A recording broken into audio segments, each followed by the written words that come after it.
J'invite tous les Français qui veulent rester libres à m'écouter et à me suivre. Vous allez entendre maintenant une déclaration de la plus grande importance que va vous faire le général de Gaulle.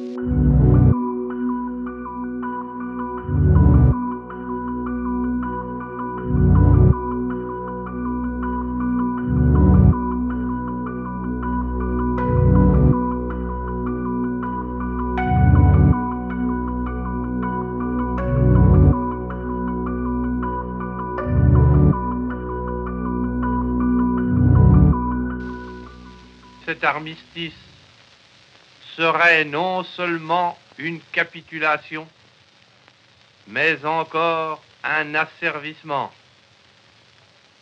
Or, beaucoup de Français n'acceptent pas la capitulation ni la servitude pour des raisons qui s'appellent l'honneur, le bon sens, l'intérêt supérieur de la patrie. Je dis l'honneur, car la France s'est engagée à ne déposer les armes que d'accord avec ses alliés.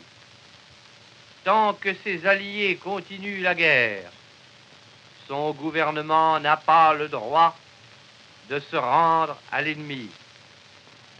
Je dis le bon sens, car il est absurde de considérer la lutte comme perdue. Oui, nous avons subi une grande défaite, mais il nous reste un vaste empire, une flotte intacte, beaucoup d'or.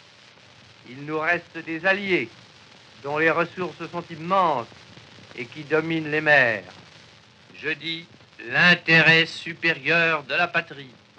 Car cette guerre n'est pas une guerre franco-allemande qu'une bataille puisse décider. Cette guerre est une guerre mondiale. Si les forces de la liberté triomphent finalement de celles de la servitude, quel serait le destin d'une France qui se serait soumise à l'ennemi? L'honneur, le bon sens, l'intérêt supérieur de la patrie commande à tous les Français libres de continuer le combat là où ils seront et comme ils pourront. Il est par conséquent nécessaire de grouper partout où cela se peut une force française aussi grande que possible. Moi, général de Gaulle, j'entreprends ici, en Angleterre, cette tâche nationale.